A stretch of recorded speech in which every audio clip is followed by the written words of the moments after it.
Hi, everybody. Thank you so much for joining us for the webinar, The Data You Need Right Now to Survive Busy Season. We're going to give everybody another minute or so to file in. Just a quick housekeeping here. You'll see in this platform that there is a chat, and I have also noticed some folks putting in their codes, but you are already in. I think you were just waiting for us to go live, and here we are. But please join the chat and tell us where you're from and what you carry, what manufacturers you're carrying, because we're really interested in learning more about where you're joining from, who you are. Just say a quick hello. I'll go ahead and say hello from Boston. Nice. See if you can see that. Look at that. All right. We're over here in Kansas City, Clifford and I both. So hello from Kansas City. I think that's a piece of it too, right? Right. Who else is out there? I see almost 100 of you so far. So please tell us where you're from. Listen, we already know. There it is. Oh, there we go. We're getting some. So we've got Iowa, Central Missouri, Compact Construction, Wacker New Sun. Thank you so much. Millsboro, Delaware, Pensacola. All right, here we go. Bobcat Dealer, Utah. Excellent. All right. Well, we have lots of content to get through. There is a Q&A section as well. So if you do have a question, please pop it in. If we don't have time to answer it, we will definitely get back to you one-to-one and make sure all of your questions are answered. All right. So good morning or good afternoon, everyone, depending on where you're joining us. I'm Jenny Moebius, Flyntlok CMO, and I've spent the last 20 years in software focusing on helping folks like yourselves who are juggling a lot use data to make better decisions and ultimately drive more growth. I'm very lucky to be joined by my fellow panelists here. I'll start with the brilliant Sara Clements, president of Clements International and the author of The Dealership Equation. Sara works with dealerships across OPE, ag, heavy equipment every day, and she's here to share what she's seeing right now and how dealers can turn a chaotic season into a profitable one with the right data. I'm also joined by the great Clifford Dale, owner at State Tractor and Equipment, a family-owned and operated business since 1994, specializing in heavy-duty machine, iron, and truck repair. And he's going to bring us the reality on the ground perspective. Very important. So if you want to say hello, Sara and Clifford, and I'll jump right in. Yeah. Hi, guys. We are so excited to be here today. I can't wait to dive into this topic because as we look at what's going on in season, I think what's happening with your data or your customer list will make or break not only the next few months of your life, but the next year as you're looking at it. So I'm excited to dive into this topic. Hello. Hello. All right. We know it's busy season, so we're going to make this extremely quick and practical. Here's the reality. Dealerships don't lose money because they don't have customers. They lose money because they don't capture and use the data they already have. Right now in busy season, you all know this, every missed data point isn't just a missed note. It's a missed follow-up. It's a missed service visit. It's a missed sale down the line, which translate into missed revenue. The customers are already walking through your door, but if you're not capturing the right information, you can't follow up, you can't upsell, and you can't build long-term value. Today, we're going to focus on one thing. What data should you be capturing right now, this week, to drive more revenue across sales and service? Before we get started, I'd like to invite you to take a very, very, very quick poll, which we put up on the screen. We're interested in learning what aspect of your dealership feels the most stuck and unable to leverage its data. The more we learn, the better we can serve your needs. So I'll leave this up for 1 minute. Actually, 30 seconds. We don't have that. We don't have that time. All right. Awesome. And okay. And if you didn't have a chance to click, just go to the chat and you can find the poll there. All right. Okay, here we go. Okay. Sara, let's get started with what you're seeing at your dealerships right now. Yeah, okay, so in our company at Clements International, we work with about 7,000-ish dealers across the country. And what we know as we're working with dealers is that nobody is excited in the moment to collect data. Okay, like nobody is like, you know what I want to do today? Go collect customer data. Nobody said that. Okay, but in order to grow your business, we have to be looking at the data or the customer information. Those are like interchangeable as we have this conversation. Your customer info and your data in order to do that. I mean, again, as we've worked with your dealers, we have dealers that we've worked with as we've been helping them with some of the marketing things on their plate, where they'll literally send us a Rolodex because they go, this is all that I have, and I don't even know where to start. And so when we work with dealers, there are three things that typically come up when it comes to why you don't want to collect data. And I want to know in the chat, which one is you? Okay, which one is you? All right, the first one is that dealers go, I don't even know where to start. Okay, I have all of this information. Maybe you bought another location or you bought this from somebody else.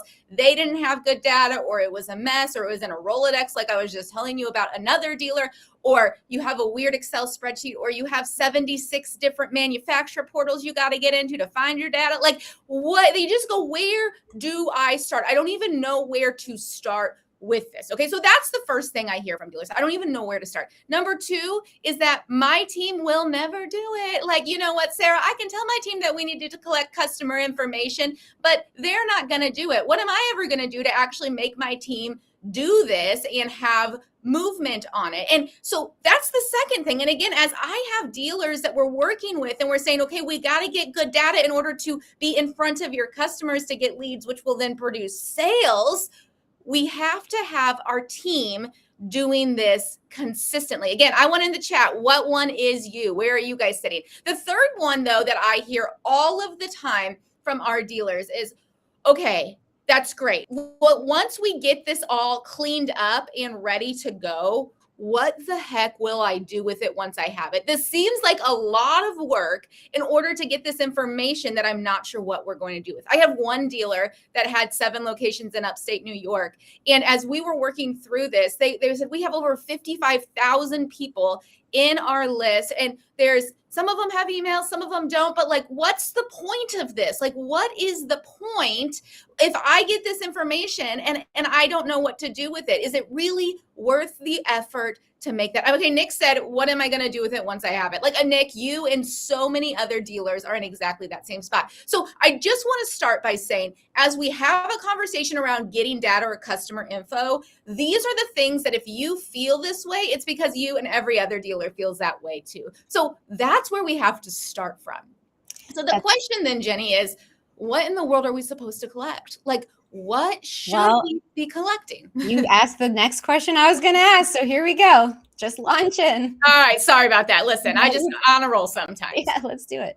Okay. So I think that's the piece of it is like, once we know where we're at and like what happens with like, these are the issues, we need to know what to collect. And I think the thing about the data that we're collecting is this, like data inside of your dealership is one of the most valuable things that you have in a dealership as a whole. If you are thinking about selling your dealership in the next few years, one of the most valuable things that comes with the sale of a dealership is the customer data. If you're thinking about buying a dealership in the next few years, one of the most important things you need to be looking at is the customer data or the customer info that that dealership has with it. That is a huge piece of making a buying or selling decision. So like if we're looking at it that way, we've got to be clear on what we need in that. But there are 3 buckets that I want you to start thinking about collecting in right now in the midst of season. Okay, I get it. The customers are coming in, your phones are ringing off the hook. You're like, how in the world do I have time to get customer data? I am just trying to survive, Sarah. I'm just trying to take care of my customers. How do I get this? Okay, I get it. I get that it's crazy. But the information you get right now will save you huge amounts of time later. So there's 3 different buckets, from easy, which is going to give you some basic information, to the most intense one, which will give you some other information. So I want you to start with the one where we're looking at who is your customer? Okay, who is your customer? This is the information that every single person who walks into your dealership we need. We need to know what's their name and how can you talk to them again? Okay, so are we going to be able to email them? What's the follow-up with that? What's their email? We need emails. And we're going to talk about this in just a minute, but we need emails for this. And we also want to know, do they have a business? Okay, if you're on the residential side, you go, Sarah, all my people are residential. If they show up in my dealership and they're residential and we go, do you have a business? Why in the world do I need to know that? Because we have this really incredible thing on the business side, if they have an LLC, that's called Section 179, and it allows you to have like a secret easy button at the end of the year. So we want to know if they have a business. The next thing we want to know is, what do they own? Okay, so what units did they buy from you? And what units did they buy from someone else? And did they pay cash or did they finance? Okay, I want to know that information. And then how do they use your dealership? Are they using service, parts, rental, sales? I want the notes on that. And then what's their next right step? So I get that this is a lot of information and you may not have a process for it. So if we're looking for where to start, simply where to start, we're going to start with, who is your customer? And all I want you to do to collect this right now, starting today, is I want you to get the voice recorder out on your phone. And this moment that a customer leaves your dealership, right now, all we're going to do is we are going to do a voice memo into our phone for every customer. We're then able to upload that to AI and then start extracting that and getting some more data. I know Jenny's team has some cool things coming with that too. But if we're looking where to start today, how do we get started? Answer those questions to your voice recorder in your phone. I love that, Sarah. Thank you so much. That's really important. Just a reminder to our presenters not to move the slides because it moves for everybody. So, Sarah, that is where it gets really interesting, because collecting the data is one thing, but it really comes down to what your team is actually asking in the moment in those voice memos. So, Clifford, let's make this really practical. How does this show up in the real world? If I'm a salesperson on the floor today, what are 2 to 3 questions every salesperson should always capture, no matter what? Oh, Clifford, hold on. You're on mute. Okay. We So can hear you. what are you in the market for? And what's your timeline? And then what's your ultimate goal? Are you trying to grow, or, different things like that? But to the point of capturing that data and putting it somewhere is a huge feat for all of us. Where to put it, how to keep it, and moreover, how to search it. I think that's the things that we struggle with from time to time, is we can collect all that, but we struggle with a place to really capture it, put it so we can search it and do useful things with it. I know Agreed. I struggled with that many, for decades now, and that's probably why I'm on the road and why I switched DMSs, trying to get to somebody with that forethought like I have to help with situations like that. So, How do you balance the information without slowing down a sale, Clifford? oh, you don't. You just hope your salesman can. I mean, you put a lot of faith in someone like that, trying to get them to load the proper information and follow the correct procedures, step by step, so there's not a hitch in it. But it seems like we're always managing hitches, at least on my side. We are, this problem or that problem. Got it. Got it. So we talked a little bit about sales here, but arguably what I keep hearing in the field is the most underutilized data in a dealership is actually coming from service. Clifford, you've done a really great job operationalizing this on the service side. Can you walk us through how you think about technician notes? I know you feel pretty passionately about those. Yeah, it's a big one for me. The cause complaint, or the complaint cause and procedure, or a fix for it. Excuse me there. Um, Mhm. so from the moment the customer calls the service writer, and the service writer takes the notes, that's where it all begins, is trying to get the proper information cataloged or documented correctly, and then being able to get that to the technician so they can understand it, because there's sometimes a disconnect between the service writer to the technician. But one of the things that would help us a lot, we're a multi-line dealer, and some of our brands don't give us the best information, the best, what do you say, troubleshooting flow charts or different things like that. And there's a lot of times that we'll be like, we fixed that a year ago on another customer's machine. And if we had a way to search that information easier, like if we had like not so much a chat bot, but like if we had Google search embedded in our own DMS, where we could type keywords and it could bring up things that we've done in the past to help us. And that's kind of where we think about, or I think about, AI in the future, or a large language model kind of being able to get in there and help with the data, is going back and looking at past things that we've done, not only for helping us get a job done faster, but making sure we bill the job or estimate the job correctly in the future. Tell me a little bit why that matters. Time, speed. Um, that's the biggest thing. The biggest challenge that all of us face, if I've seen a lot of guys with multi lines here, is that we have to go to in any given day 6 or 7 different portals to get the information that we need, and it takes forever. It takes absolutely forever. So what Flintlock is doing in their thing, and then what we're trying to do on our side, is try to find a way to use technology to help us build some processes and procedures that let us access the data that we need faster, and or go get the data and bring the data and house it in our world, to where we again can search, a technician can search and not have to go log in here, because forget their credentials, two-step verification. It's just a struggle from, in any given day, one tech might have to go to 3 different websites for 3 different vendors and manage different cases. And that's where some of the challenges come in for us, is managing all that stuff and tying it back to inside of our DMS in some way, shape, or fashion, whether we put the case in there, put the cause complaint and the correction in there, and have all that documented, then transfer. So a lot of times it will spend a lot of time putting the data in the case, but we won't put the data back into the DMS. So there are some places where we're not probably doing what we need to do, so we can search that information and get it when we need it faster. But the real thing is the speed, being able to get the information he needs quicker to get the job done faster, so we can push more work out the door. And I'm curious, how has that speed translated into dollars or into a business impact for you?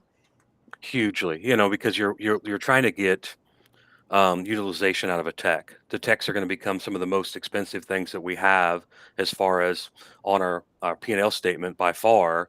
And if you've got, if you're running a 50-60% efficiency, that, you'd like to get that. We'd love to see that over 100%, 125, depending on how well the tech is, Sure, sure. So, and that all comes down to them getting the information they need faster to get a job fixed. Absolutely. It's such an important point. Your technicians are effectively collecting some of the best data in your entire dealership. So now the obvious question becomes, where does all of this actually go? Sara mentioned a little bit about this, but now what do you do with it? For a lot of dealers, it's everywhere. It's sticky notes, it's text messages, it's spreadsheets, different disconnected systems, as Clifford was alluding to. And when that happens, the data might exist, but it's not usable. The key principle here is simple. If your data isn't centralized and accessible across sales, service, and parts, it doesn't exist. Shameless plug here, of course. That's exactly the problem we built Flintlock to solve, bringing everything into one single source of truth that connects your parts, service, sales, and customer data, so your team can actually use all that data you have to make faster and more profitable decisions. Which brings us to the reality that most dealers are dealing with. Bad data doesn't just sit there, it compounds. It leads to missed calls, missed parts, missed relationships. We've talked about this a lot. So a lot of people listening are probably thinking, this sounds really great, but my data is a mess. So Sara, come back in here with us. Where should a dealer start if their data is inconsistent or incomplete or all over, or in that Rolodex you were mentioning earlier? Yeah, you just burn it all down. No, you don't. That's not what you do. I'm sorry, that's not what you do. I think the first thing is that we have to stop the bleeding in the midst of it. So if we have data that is garbage, as we would say in really fancy way to say, it's just garbage. If our data is garbage in the midst of this, we have to start putting in good data in order to make sure that going forward, it's a better situation. So we have to look at that, and we have to say that's where we're going to start. We're going to make that happen. Then we've got to look at this and say, okay, we've got to start cleaning these high value customer segments of who are the people that are going to be purchasing from us in the future. Now, we always talk about like, how do you know who this is? Now, they're like top customers, yes, service accounts, yes, and open deals. But another layer of that is we like to look at the people who are at the end of their life cycle with their unit. So that means that it's almost paid off, like the financing on it's done, the warranty is almost up, and the Joneses down the street have a shiny, sexy new one, and they want that one too. Okay, so when those three things are happening, those are like the green lights that this is a customer who's open to a new buying conversation. So if we have customers in there, let's get after their information as well. And so like some of the tools that we use, Jenny, we're using a tool for our dealers called Hunter.io. So when we have a dealer come into our program and start working with us on some of the data situations for them, we will say, they go, okay, we have this data, but it's garbage. I don't know. We have all of these blanks. We don't know how to fill them in. A lot of times we'll upload it to this Hunter.io. It's like $20 a month for the premium plan. And it will scour the internet and find creepy personal information on all of the blanks that you have. Like, it's fantastic. So there are services out there that allow you to take the data that you have and start filling in some of those missing pieces as well. Yep. Yeah, absolutely. Enriching your data is a huge step here. Thanks, Sarah. Clifford, what have you done in your business to clean this up without overwhelming your team? Well, it's going to sound like a sales pitch, but the first thing to start was with the DMS, because I've had multiple DMSs over the time, and trying to get somewhere where I knew that if I invested the time and if I told people that you need to put more details, and spend the time, that I can in the future, in 6 months to a year, show them that all the time that we've put in, now we can use it. That's the biggest thing. So that's a number one, is getting something to where you do 90% of your work, all your billing, taking all your notes, all your sales tickets, everything, parts, everything, getting it somewhere to where you've got somebody with a little forethought, you know. Mhm. So that's number one with me. And like Sarah and everybody's talking about, getting to know your customer and all that stuff. I agree with all that. And in all honesty, in my kind of world, to me, it feels like if I just take care of service and if I can do things in service better, then the customers will just come. I won't have to. That's the more time personally think that I put into service will just help sales. Mm-hmm. So I think that's the biggest thing for me. And obviously I think we make a little bit more money in the service department. So that's where we really try to put a lot of emphasis in there. That's a really good segue, Clifford, into the next point here, which is better data isn't just about fancy reports. It's about revenue. Better data gets you more service revenue per customer, higher close rates, more repeat purchases, less warranty leakage. This is about capturing revenue that's already in your business and you're just not collecting it today. So once you have the right data, the next question is, how do you actually use it? This is exactly what we've been building here at Flintlock, an AI-driven CRM layer called Smart Campaigns that takes your customer and service data and turns it into action. Things like automatically surfacing sales and service opportunities, or in other words, who is most likely to buy right now. Personalizing the outreach once you know that to the customers via text message, and then handling responses and routing those really, really hot leads back to sales. You can drive higher close rates, more repeat purchases, stronger service performance, and less warranty leakage with the data that you can actually act on. So we'll be sharing more on this soon, but it's designed to take everything we talked about today and actually put it to work. Clifford, I know you're pretty excited about this one. Do you want to say a few things about what you're most excited about?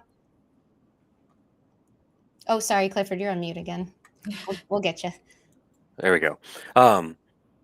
The most exciting part about this is actually having some kind of a language model embedded or part of a DMS. That's the biggest thing. Once Flintlock gets that and keeps working through that, it's endless possibilities of what we can do with the information that we have. Like, you've listed out several things you can do to help drive more work into your business. And like, to me, again, this is, how do I take care of what I've currently got? Mm-hmm. How do I take care of those people that are already here? I probably could get 20 20% more sales just in parts and service and sales just by taking care of the customers that I already have. So Yes. this is a huge deal for me, big time. Awesome. Thank you so much, Clifford. All right, so we'll open it up for questions. I see if you do have any specific questions related, please use the Q&A and I'll read those out loud. But I do have some here. So Sara, what's the number one piece of data? The number one piece of data Yes. that dealers are missing today? You know, I think it's the email addresses. Okay. I think it's the email addresses. I think most dealerships right now are doing a good job, decent job getting names and cell phone numbers. For a while, there was like this giant challenge where we were not getting cell phone numbers from customers. There are so many really weird laws that are coming into place around texting and specifically bulk texting that I think we are going to see this push back to emails. And what I'm also seeing is that one of the best ways, like to Clifford's point, your existing customers are a trove of business for you. They already like you and they already trust you. And one of the best ways to stay in front of those customers is by continuing to let them trust you by showing that you are an expert in what you're doing and not just like spamming them with emails, but really like walking alongside and saying, hey, as we're getting to this time of the year, here are some things you can be doing to make sure your units are running at their full potential, right? Like here, we are here to be a resource. So I think what we're seeing right now with some of these text messaging laws that are coming out, and like specifically in Texas, it's crazy right now for our dealers. But I think that we are going to see a pushback in some of this to emails and making sure we're getting that information right now. Again, we don't want to be like the Kohl's Cash email where we're like, here, like another coupon, another deal, another, like that's not what we're looking for. But we want to be this like authority and this source of truth for our customers at the end of the day. So that's where I think it's going back to, which seems like a kind of a funny step backwards. Yeah, I totally agree with that. Sometimes we have to go backwards to go forwards here, and we forget the power of email is still strong. Yeah. Clifford, I'll pass that same question on to you. What do you think is the number one piece of data that dealerships are missing? Well, I would agree with Sara wholeheartedly that the email is the start, the biggest part. So, and not only just the email of the company, it's the proper people in the company, then understanding, what email needs to, who needs to see what. Different people want to see different things. So I think that is something to be very, very aware of. So, and then you can overdo it, but sometimes if you just, don't overdo it and just show them what you think they want to see. Yeah. So there's lots of people that do it well, and there's lots of people that I'm notorious for blocking people's emails because it's just too much. So just be mindful of people's time, I think, when you're doing it. And personalized, right, to what they're going to be needing because of all the great notes we now have and all the great data that we have. All right, one more. I think we can squeeze in one more here. So what's the fastest win that I can implement right now this month in busy season? Mm-hmm.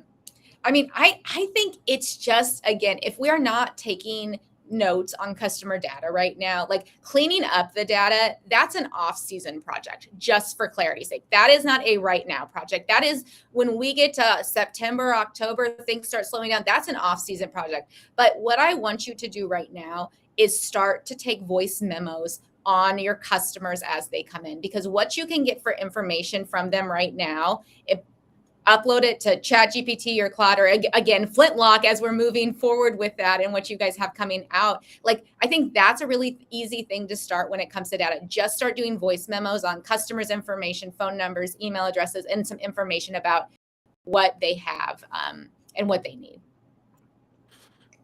What do you think? I'll follow up with what Sara said. Do the same thing, and then as you go back a week later, or 2 weeks later, and write down the question you didn't ask.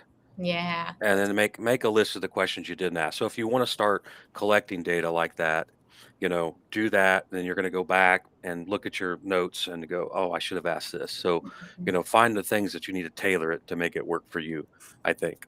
And then really think about what I want to do with it in the future and where am I going to put it, and then how easy is it going to be to search in the future. That's some of the stuff that we're working on. Excellent. Well, thank you so much, Sara and Clifford. If you take nothing else away from this, it's today should be about the small improvements you make in your data that you captured today can drive very meaningful revenue for you this season and in the future. Thank you to Sara. Thank you to Clifford.